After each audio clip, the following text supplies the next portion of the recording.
combine together and form a compound, then the combining mass ratio of each element is always fixed for the given compound. क्या जी, यही है ना? Yes, hello, sir. नहीं समझ में आया? ये कौन लिख रहा है फिर से, गधा बुर्बक? हाँ चलो, तो कहने का मतलब ये है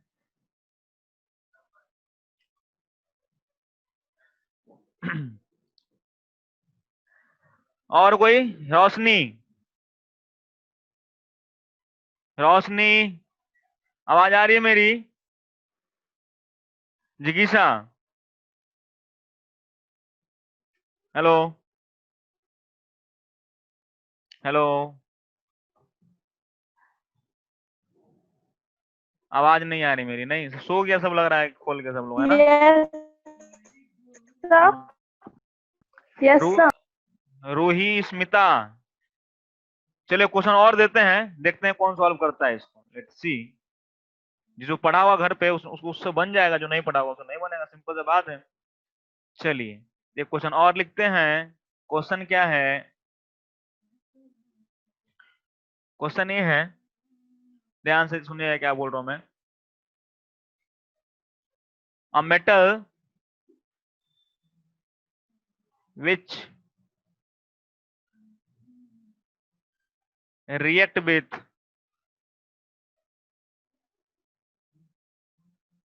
chlorine gas,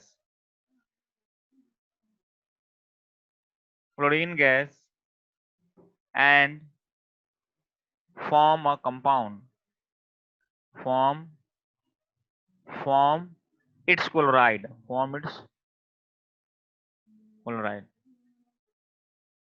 ठीक है? रुक जाओ, सॉरी सॉरी, सुन, लिख लेगा इसको, मत लिखना इसको। अच्छा कोई दिक्कत नहीं है, लिखिएगा 8 gram of a metal,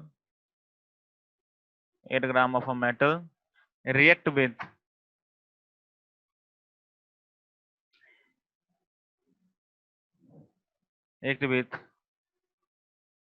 chlorine gas and produce 17 gram of its metal chloride.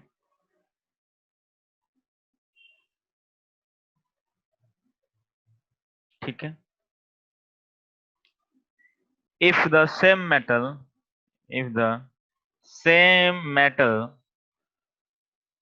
react with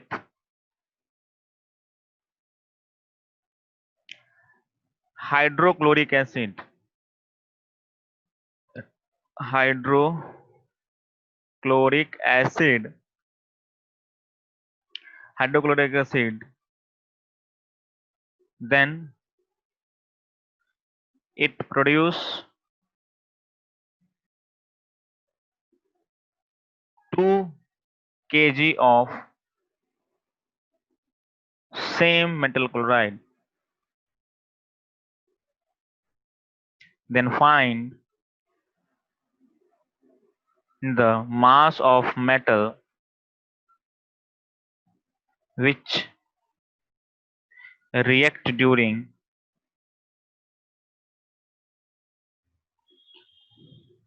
hydrochloric acid.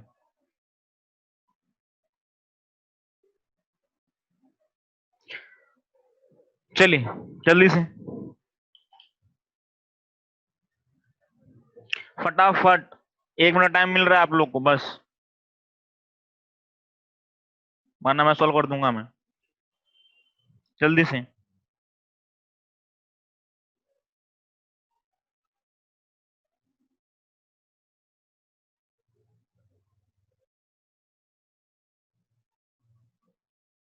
One 1.25 1.25 क्या? कुंटल,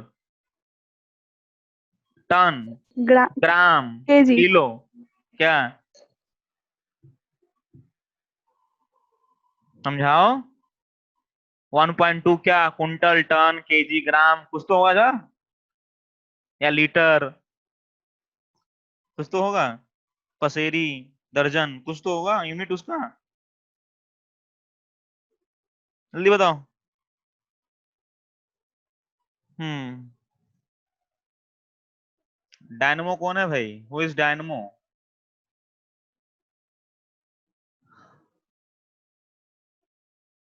जिगीसा?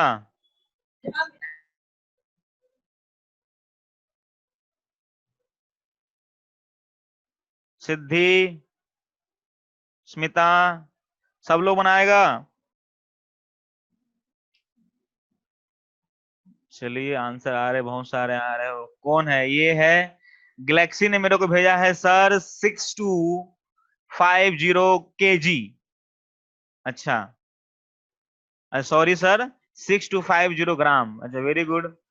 नहीं समझ में आ रहा है सर। वो is, this is Kumar Sasmit विद्यार्थी। अच्छा, चलिए देखते हैं।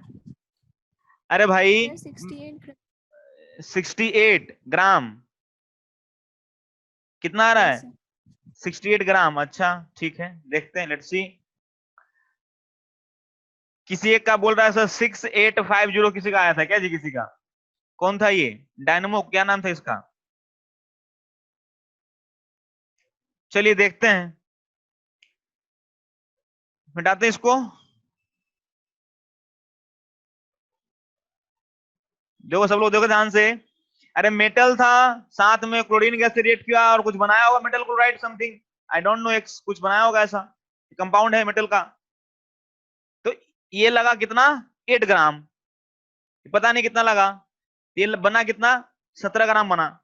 अरे बोलो हाँ या ना, सबको दिख रहा है? हेलो? अरे बोल भी नहीं करता ये लोग। भाई 8 Yes, ग्राम sir. मेटल लगा, कुछ लगा होगा क्लोरीन, देन बना होगा क्या? 17 ग्राम मेटल क्लोराइड बना होगा। बोलो। तो बताओ क्लोरीन कितना लगा हुआ है यहाँ पे? क्लोरीन 8 ग्राम ये लगा, तो यहाँ कितना होगा? पक्का 9 ग्राम लगा होगा ये क्लोरीन। समझ में आ रहा बात? चलिए आगे चलते हैं। मतलब देखो ध्यान से, उल्टा करते हैं, यूनिटरी मेथड लगाते हैं। क्या लगाते हैं? Unitary method. Unitary method apply करते हैं। देखिए ध्यान से, तो 17 ग्राम बनाने के लिए मेटल क्लोराइड, क्योंकि अब यहाँ पे लगा सकते हैं कौन सा, क्योंकि सेम सा मेटल क्लोराइड बन रहा है, सेम मेटल क्लोराइड बन रहा है ना जी। मतलब जो मेटल का रेशियो होगा हमेशा क्या होगा? फिक्स होगा। मेटल और क्लोरीन का जो रेशियो होगा उस कंपाउंड के अंदर क्या होगा? फिक्स होगा। मैटर नहीं करता कि अब किससे बन रहा है। पहली बार मेटल से बन रहा है और क्लोरीन गैस से बन रहा है, बाद में किससे बन रहा है? मेटल से बन रहा है और हाइड्रोक्लोरिक एसिड से बन रहा है। तो फर्क नहीं पड़ता है, लेकिन बन क्या रहा है? सेम ही बन रहा है, सेम मेटल क्लोराइड बन रहा है। तो कंपाउंड के अंदर जो मेटल और क्लोरीन का जो रेशियो होगा वो फिक्स होगा। इसलिए हम लोग यूनिट मेथड लगा सकते हैं। कैसे? 17 ग्राम बनाने के लिए मेटल क्लोराइड हमें कितना मेटल चाहिए? 8 ग्राम। तो 1 ग्राम बनाने के लिए बोलिए 8/17 ग्राम। बोलो, बनाना कितना है हम लोग को? हमें बनाना है 2 kg। 2 kg कितना होता है भाई? 2 kg, तो 2 kg हम लोग लिख सकते हैं 2000 ग्राम लिख सकते हैं ना जी। तो 2000 ग्राम के लिए कितना होगा मेटल?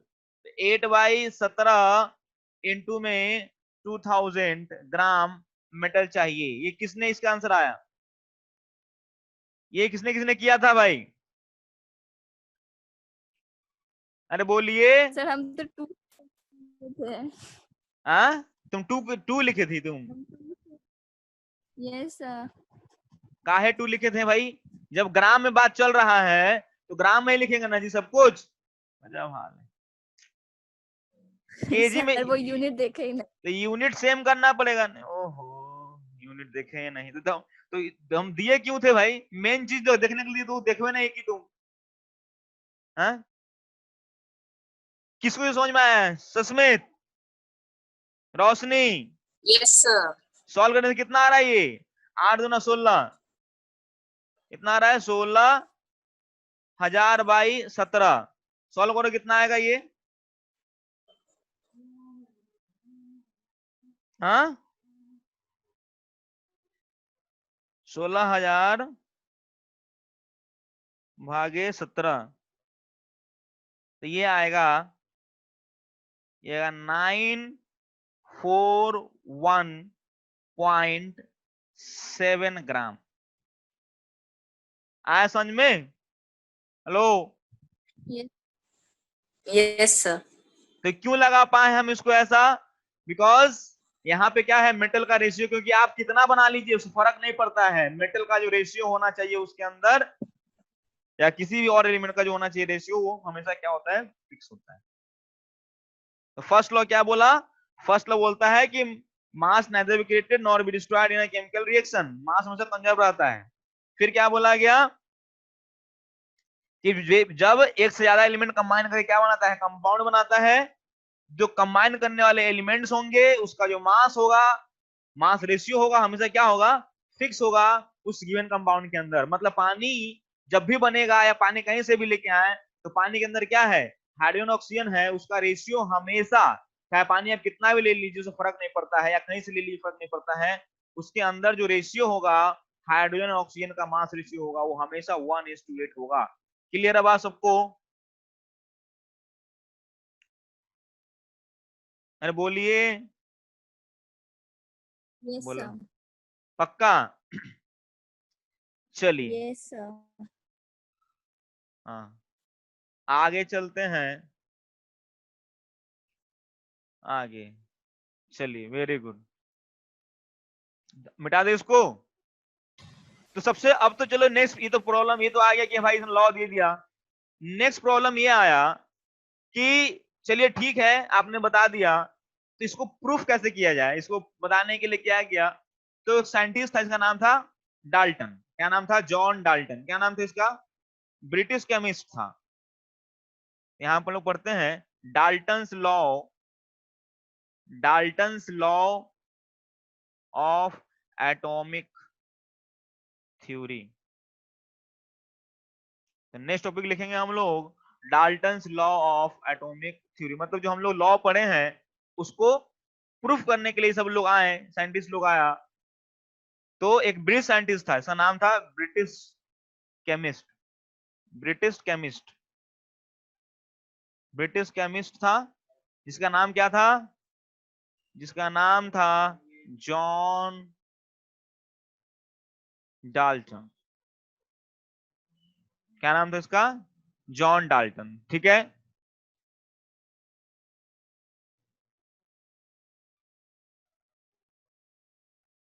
आया समझ में? Yes sir. हाँ, तो डाल्टन थ्योरी जो था, वो हमारे थ्योरी जो भी पढ़े अभी, लॉ पढ़े, लॉ ऑफ इमिल कॉम्बिनेशन, उसको एक्सप्लेन करने में हेल्प किया। ठीक है, चलिए, तो conservation of mass, law of definite proportion को एक्सप्लेन करने में क्या किया उसने, हेल्प किया। ठीक है, तो अब हम लोग क्या करेंगे, यहां लिखेंगे पोस्टुलेट्स ऑफ, यहां शुरू करेंगे postulates of, postulates of, sir postulates मतलब? पॉइंट्स उसके, थ्योरी उसके, मतलब उसके कहा, कथन बोल सकते हो उसको। ठीक है, आया समझ में? पोस्टुलेट्स ऑफ डाल्टन थ्योरी मतलब उसके पॉइंट्स, उसने जो कहा वो सब। पोस्टुलेट मतलब होता है उसके जो एग्जैक्ट बोला हुआ बात, क्या क्या बोला उसने, जो पॉइंट्स होंगे। समझ में आ रहा है क्या बोल रहा हूं मैं? कथन बोल सकते हो उसको, पोस्टुलेट मतलब कथन, उसने क्या क्या बोला। आया समझ में? Yes sir. ठीक है, तो सबसे पहला जो पोस्टुलेट उसने बोला, सबसे पहला पॉइंट बोला, उसने बोला ऑल मैटर, सबको याद होना चाहिए, अभी से लेके बुढ़ारी तक सबको याद होना चाहिए, कभी भूलना नहीं है। ठीक है, ये अभी पढ़ लिए और ये हमेशा यही रहने वाला है, चाहे 11 चले जाओ, 12 चले जाओ, है ना, इंजीनियरिंग कर लो, मेडिकल कर लो, कहीं कुछ भी कर लो, है ना, सबके लिए यही रहने वाला है। डाल्टन थ्योरी हमेशा यही रहेगा, फिक्स रहेगा हमेशा। इसलिए अच्छा है कि इसको हम 9th में अच्छे से याद कर ले, ताकि आगे हमें दिक्कत ना हो। तो पहला पॉइंट क्या है कि all matter is made up of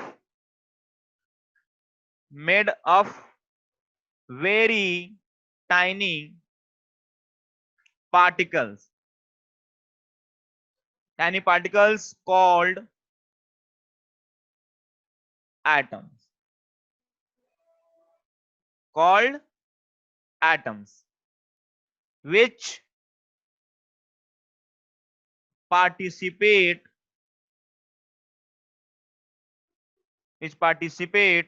in chemical reaction। समझ में आया क्या बोला उसने? कहने मतलब क्या बोला कि ऑल मैटर जो है, जितने भी मैटर है, वो सब बहुत छोटे से पार्टिकल से मिलकर बना हुआ है, जिसको हम लोग बोलते हैं एटम। ठीक है, विच पार्टिसिपेट इन केमिकल रिएक्शन।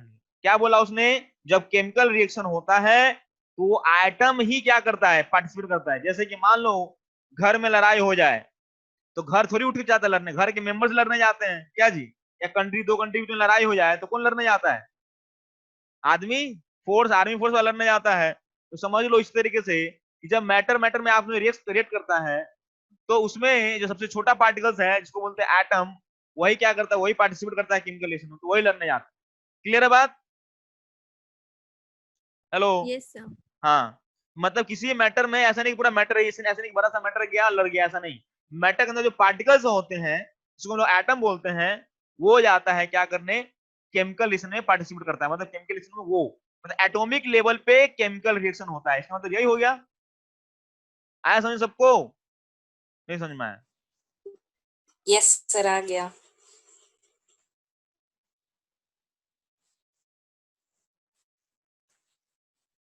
ठीक है, तो इस तरीके से हम लोग देखेंगे, है ना। नेक्स्ट क्या है? दूसरा पॉस्टुलेट्स क्या है, देखना ध्यान से। दूसरा पॉस्टुलेट्स ये है कि एटम आर इंडिविजुअल। ध्यान सुनना क्या बोल रहा हूं मैं। Atoms are individual. क्या है? Atoms are individual particle. Atoms are individual particles, मतलब what is meaning of individual? Which can not, अकेला। इंडिविजुअल मतलब फर्दर इसको डिवाइड नहीं किया जा सके। ठीक है, इंडिविजुअल। ठीक है, जिसको फर्दर डिवाइड नहीं किया जा सके। Atom can not B divided further. Clear है बात? तो विच कैन नॉट, क्या लिखा हुआ है देखो ध्यान से, विच कैन नॉट क्रिएटेड। पर अभी तो इसको है ना हम लोग बांट देते हैं ना। हाँ बांट देते हैं, तो कुछ परसेंटेज गलत हो गए थे इसके, तो बाद में बात करेंगे। Which can not be created और destroyed in a chemical reaction, in a chemical reaction. समझ में आया क्या बोल रहा मैं? कि एटम जो है इंडिविजुअल पार्टिकल, उसको आप डिवाइड नहीं कर सकते, और ना तो उसको क्रिएट किया जा सकता, ना तो उसको डिस्ट्रॉय किया जा सकता है किसी भी केमिकल रिएक्शन में। मतलब जितना एटम केमिकल रिएक्शन में पार्टिसिपेट करेगा उतना ही एटम रिएक्शन के बाद फॉर्म होगा। क्लियर है बात? अरे बोलो, आया समझ में? तीसरी बात देखो क्या यस लिख रहा हूं सर। मैं। तीसरी बात ये लिख रहा है कि एटम्स ऑफ डिफरेंट एलिमेंट, ध्यान सुनना, atom of different element, atom of different element are identical in mass and chemical property. मतलब किसको समझ में आया बात? ये बात बताओ मेरे को, किसको समझ में आया? तो atom of yes sir. Different element sorry, of a given, sorry different नहीं, यहाँ पे सॉरी, यहाँ पे उल्टा, atom of a given element, given मतलब एक पर्टिकुलर एलिमेंट का एटम्स दिया हुआ, तो atoms of given element are identical in mass and chemical property. समझ में आ रहा है क्या बोल रहा हूं मैं? कहने का ये है, क्या यस समझ में सर। आया? कि अगर मान लो हाइड्रोजन की हम बात करें, हाइड्रोजन इज द एलिमेंट, उसका एटम एक लेते हैं, हाइड्रोजन एटम लेते हैं, तो आप हाइड्रोजन एटम हम दे या किसी और से तुम लो, उस दोनों के बीच में कोई फर्क नहीं होगा, ना तो उसके मास में, ना तो उसके केमिकल प्रॉपर्टी में। समझ में आ रहा है क्या बोल रहा हूं मैं? हेलो? Yes sir. तो एटम जो यस है, सर। क्या बोला मैंने, कि एटम जो है एक गिवन एलिमेंट का, वो क्या होगा? Identical in mass and it's chemical property. जैसे कि हाइड्रोजन बोलते हैं, हाइड्रोजन एटम, तो हाइड्रोजन एटम कहीं से भी कोई दे तुमको, सेम ही होगा, हम दे तुम दो, जमीन से निकालो, पानी से निकालो, कहीं से निकालो, सब क्या रहेगा? हाइड्रोजन एटम का मास ही सेम होगा, उसकी केमिकल प्रॉपर्टी क्या होगा, हमेशा सेम होगा। मतलब एक गिवन एलिमेंट का जो एटम होगा वो ऑलवेज सेम होगा। ऐसा नहीं कि दिल्ली से लाया हाइड्रोजन एटम तो वो अलग है, कहीं और से लाया तो वो अलग। क्लियर है बात? Yes, sir. चलिए नेक्स्ट फोर्थ पॉइंट लिखते हैं ऊपर। तो फोर्थ पॉइंट लिखते हैं, शुरू करते हैं। तो फोर्थ पॉइंट देखिए क्या है, फोर्थ पॉस्टुलेट क्या है कि एटम ऑफ डिफरेंट एलिमेंट, ध्यान सुनना, atoms of different element, atom of different element are different in mass, different in mass and chemical property। समझ में आ रहा है क्या बोल रहा हूं मैं? जैसे कि हाइड्रोजन का एटम और ऑक्सीजन का एटम, दोनों के मास में फर्क होगा और दोनों के केमिकल प्रॉपर्टी में भी क्या होगा, फर्क होगा। क्लियर है बात? अरे बोलो, आया समझ में? नहीं समझ में आया क्या बोल रहा हूं मैं? तो अगर सेम एलिमेंट के एटम है तो उसके मास भी आइडेंटिकल होंगे और उसकी जो केमिकल प्रॉपर्टी वो भी क्या होगी, सेम होगी। लेकिन एटम अगर डिफरेंट एलिमेंट के हैं तो उनकी जो मासेस होगी वो भी डिफरेंट होगी और केमिकल प्रॉपर्टी भी क्या होगी, डिफरेंट होगी। आ गया समझ में सबको? नहीं समझ में आया? Yes, sir. आ गया। नहीं, अगर हम दूसरे ग्रह में जाएंगे तो वहां एलिमेंट से भी मिलेगा भाई। एटम यहाँ पे अगर हाइड्रोजन एटम है तो यहाँ वहां भी हाइड्रोजन एटम मिलेगा। हाँ, you can get a new type of element, जैसे हम जितना अभी तक तो खोज पाए हैं, हो सकता है वहां जाने का तो कोई और उसके आगे एलिमेंट मिल जाए। ठीक है, जैसे हाइड्रोजन ऑक्सीजन सब जो है वो सब भी वहां मिलना होगा। समझ में आ रहा बात? उसको अभी बताएंगे, अभी जितना भी तुम्हारा मन में जो अभी है डाउट है सब क्लियर होगा आज। ठीक है, टेंशन मत लो, मतलब इस चैप्टर में बहुत सारी चीजें क्लियर हो जाएंगे आपको। ठीक है, बस जितना बोलते जा रहा उसके दिमाग में, जितना ही पहले से कचरा है उसको निकाल दो, जो बताते जा रहा हूँ उसको डालते जाओ दिमाग में। ठीक है, तो एटम ऑफ डिफरेंट एलिमेंट क्या होगा, डिफरेंट मासेज होंगी उसकी और केमिकल प्रॉपर्टी क्या होगी, वो भी क्या होगी, डिफरेंट होगी। क्लियर है बात? फोर्थ पॉइंट समझ में आया सबको? पांचवा पॉइंट देखिए मैं क्या लिख रहा हूं मैं, फिफ्थ पॉइंट। फिफ्थ पॉइंट में देखिएगा, एटम कंबाइन, ध्यान सुनना, बड़ा इंपॉर्टेंट बता रहा हूं मैं भी। Atom combine, atom combine in the ratio of small whole number, small whole number, small whole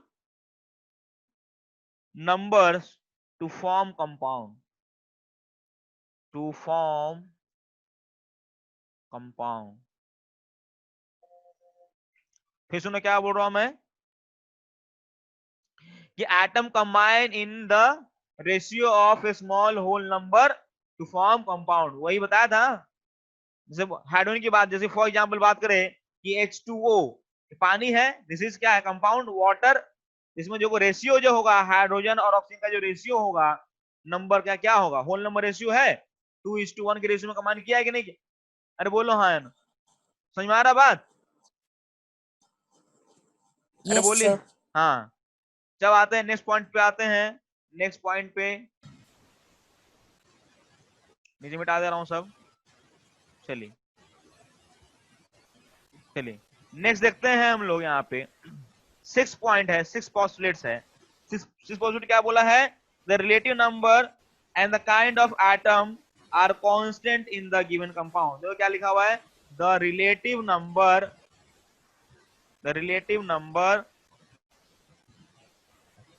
and kinds of atom are constant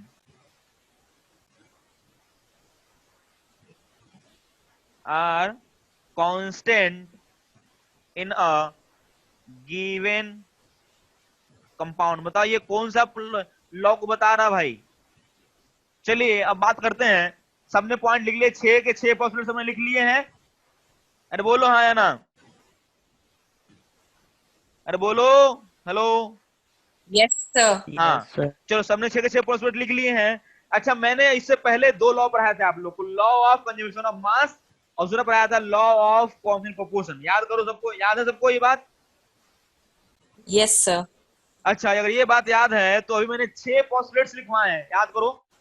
6 postulate लिखवाए हैं, तो बताओ इसमें से 6 पोस्टुलेट Yes, में से sir. कौन ऐसा लाइन है जो कि लॉ ऑफ कंजर्वेशन ऑफ मास बता रहा है? कौन ऐसा लाइन है इस 6 Second. पोस्टुलेट्स में जो कि लॉ ऑफ कंजर्वेशन ऑफ मास बता रहा है? बताओ। Second postulate. सेकेंड पोस्टुलेट क्या है? Second postulate, atom are individual particle, मतलब एटम जो है इंडिविजुअल पार्टिकल, उसको आप वो अकेला है, उसको आप फर्दर डिवाइड नहीं कर सकते, और उसको ना तो आप बना सकते हैं ना तो उसको बिगाड़ सकते हैं केमिकल रिएक्शन में।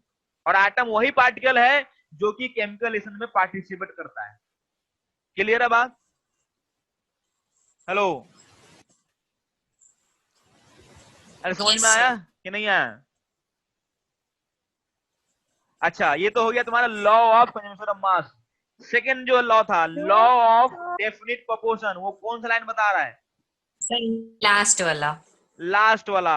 मैंने क्या बताया था कि जब भी एलिमेंट कंबाइन करके कंपाउंड बनाता है तो एलिमेंट भी वही रहता है, और उसके जो उसका जो रेशियो होता है वो भी क्या होता है? फिक्स रहता है। जैसे कि पानी की बात करें तो हमारे पानी में अगर हाइड्रोजन ऑक्सीजन है तो कहीं पे भी पानी की बात करेंगे तो वहां पे वहां पे भी क्या होगा? हाइड्रोजन ऑक्सीजन ही मिलेगा। समझ में आ रहा बात? अगर हमारे घर में पानी में अगर H और O मिलता है तो तुम्हारे घर में पानी में H और O ही मिलेगा। ऐसा नहीं है कि तुम्हारे में कुछ और, तुम्हारे में नाइट्रोजन ऑक्सीजन मिलेगा, ऐसा बिल्कुल नहीं है। क्लियर है बात? तो गिवन कंपाउंड के अंदर जो एलिमेंट होंगे वो भी फिक्स होंगे, और उनके नंबर जो होंगे, नंबर रेशियो जो होंगे वो भी क्या होंगे? फिक्स होंगे। तो मेरे वाटर के फॉर्मूले में क्या है? H2O, 2:1 का रेशियो है हाइड्रोजन ऑक्सीजन का। तो आपके घर में भी अगर पानी अगर है वो भी H और O से ही बना होगा, और उसके अंदर भी जो हाइड्रोजन ऑक्सीजन का रेशियो होगा वो 2:1 के रेशियो में होगा। This is the law of constant proportion. किसको क्लियर नहीं हुआ ये बात बताओ?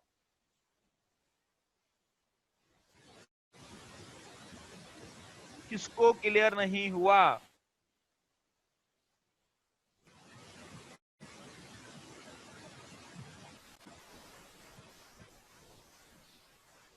अच्छा, ये सस्मित क्लियर हो गया। क्लियर क्या, दिमाग से क्लियर हो गया एकदम साफ?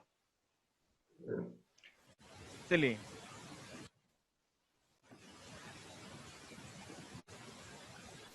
सबको क्लियर है यहां तक? आगे चले? चलिए Yes, sir. चलिए आगे चलते हैं। तो आगे कुछ क्वेश्चंस हैं, ठीक है, जो आप लोग को होमवर्क में करने हैं। कुछ बच्चे ने करके दे दिए हैं, कुछ बच्चे अच्छे बच्चे हैं जिसने क्वेश्चन इसके नीचे है उन्हें सॉल्व कर लिए थे। मतलब चैप्टर के बीच में क्वेश्चंस होते हैं, इंटेंस क्वेश्चन, तो कुछ बच्चों ने तो भेजा है, कुछ बच्चों ने क्या, एक ही बच्चे ने भेजा है, और बाकी बच्चे तो पता नहीं। वो सर बोलेंगे तो हम जाएंगे, सर बोलेंगे तो खाएंगे, नहीं तो नहीं खाएंगे, है ना? खुद दिमाग तो लगाते नहीं है। एक बच्चा है जिसने क्वेश्चन बना लिया है। क्वेश्चन यहाँ पे बुक के अंदर जो है 4 क्वेश्चन है यहाँ पे चैप्टर के बीच में, तो उसको खुद से सॉल्व करना है, और then you have to send me. आज क्लास खत्म होने के बाद 5 बजे के बाद तक आपको, मतलब रात के 9 बजे तक भेज देना है क्वेश्चन, 4 क्वेश्चन बना के सॉल्व करना है। ठीक है? ठीक है, चलिए आगे चलते हैं, नेक्स्ट टॉपिक पे चलते हैं, इसको साफ कर देते हैं पूरा। किसी को कोई पॉइंट में कोई डाउट है? किसी को कोई पॉइंट में कोई डाउट है क्या? अब जितना मैंने पोस्टुलेट्स लिखवाया है, point 1, point 2, point 3, point 4, point 5, point 6, किसी को डाउट है इसमें? किसी को? Anyone? The second second point में डाउट है? सेकेंड पॉइंट में क्या लिखा हुआ है? सेकेंड पॉइंट में लिखा हुआ है एटम्स क्या? डाउट डाउट ये है कि वो relation of तुम्हारा आवाज एकदम गाना बन के आ रहा है, एकदम आवाज समझ में नहीं आ रहा क्या बोल रही हो।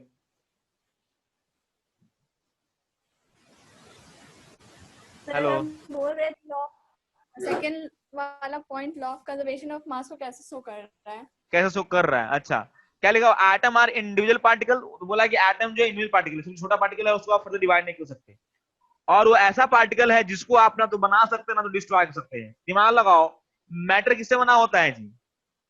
पढ़े हैं ना बचपन में अभी? Matter small consist particles. Particle से बना होता है। या तो पार्टिकल्स में क्या हो सकता है? पार्टिकल्स या तो मॉलिक्यूल होगा या तो एटम्स होंगे। अरे बोलो हाँ या ना, यही बताया था ना। ये मैटर किससे बना होता है? Yes sir. पार्टिकल से बना हुआ है। अरे पार्टिकल ऐसे इकट्ठा हुआ होगा ना जी, पार्टिकल ऐसे नहीं।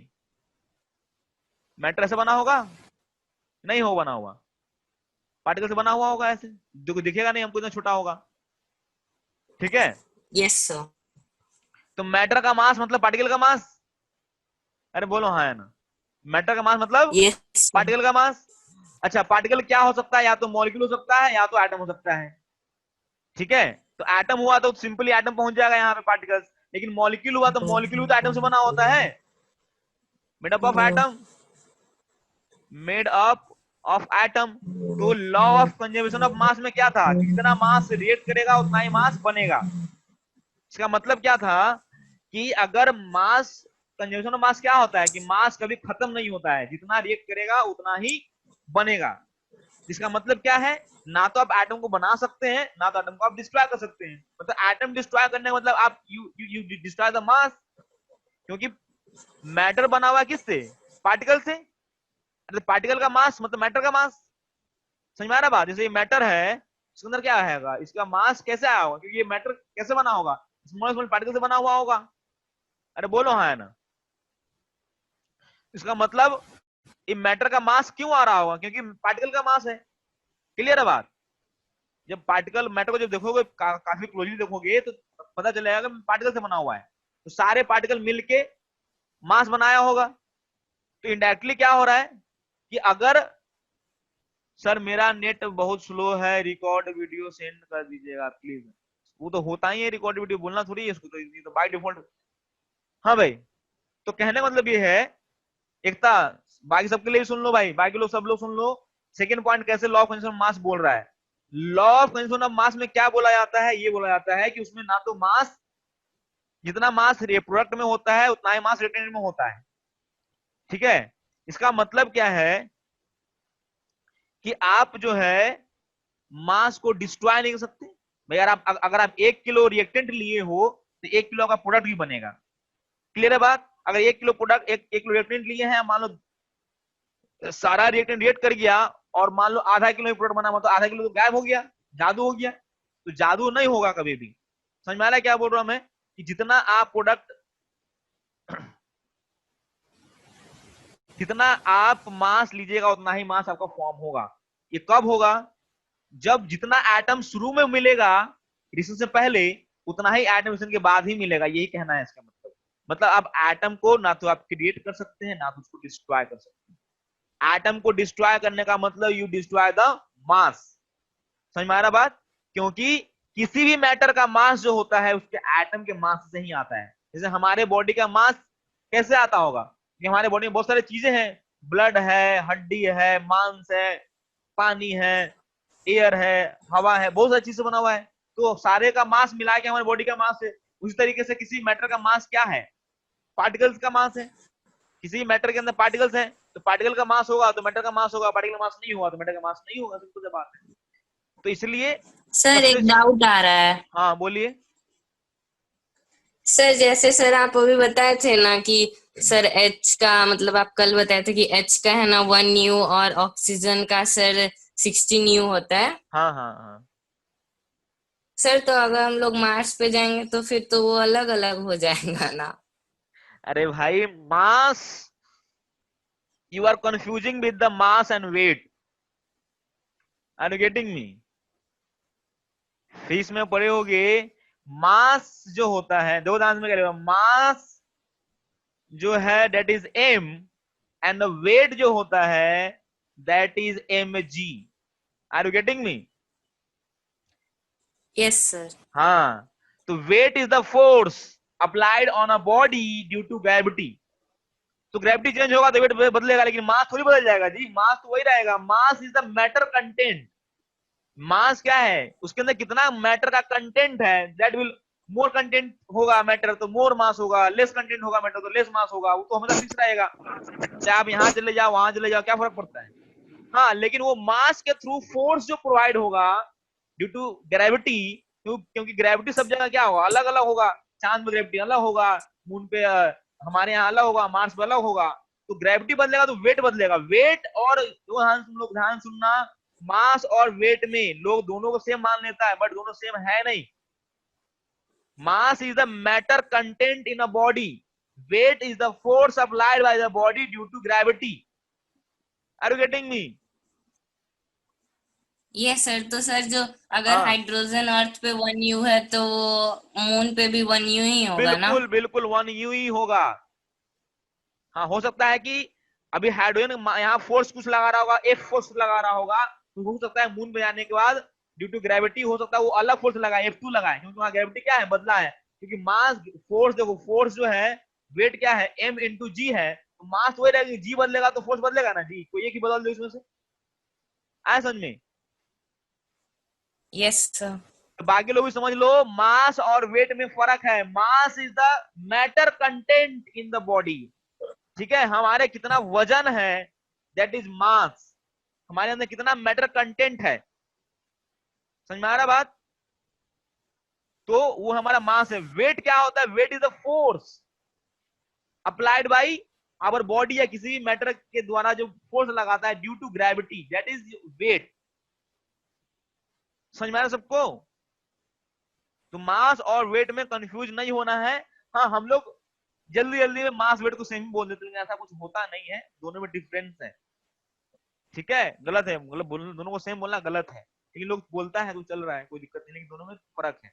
Mass is the mass, only mass, that is the content of matter, but weight is the force. दोनों की यूनिट में फर्क है। इसका यूनिट केजी होगा, मास का यूनिट होगा, इसका यूनिट फोर्स का होगा, फोर्स का यूनिट होगा न्यूटन होगा। समझ में आ रहा बात? तो वेट का जो यूनिट होगा वो न्यूटन होगा, बट मास का यूनिट होगा वो केजी होगा। ध्यान रखना इस बात को, there is difference between mass and weight. सबको समझ में आ गया? अरे बोलो भाई। यस सर, आ गया समझ में। ठीक है सर, पहले कौन से पॉस्टुलेट आया होगा, एनर्जी या एटम का? देखिए, एनर्जी का टाइम तो खत्म हो गया, 1 मिनट बचा हुआ है। इसको नेक्स्ट क्लास में करते हैं, क्वेश्चन सॉल्व करके आओ पहले तो, ठीक है। कौन पॉस्टुलेट, एनर्जी कंजर्वेशन आगे चल के पढ़ेंगे। एकता जी, एनर्जी और मास का रिलेशन आगे चल के पढ़ेंगे, वो हायर क्लास में, हायर स्टडी में है ना। E equal to MC square, पता है ना, E equal to MC square. तो इसको बाद में बात यस करेंगे, सर। ये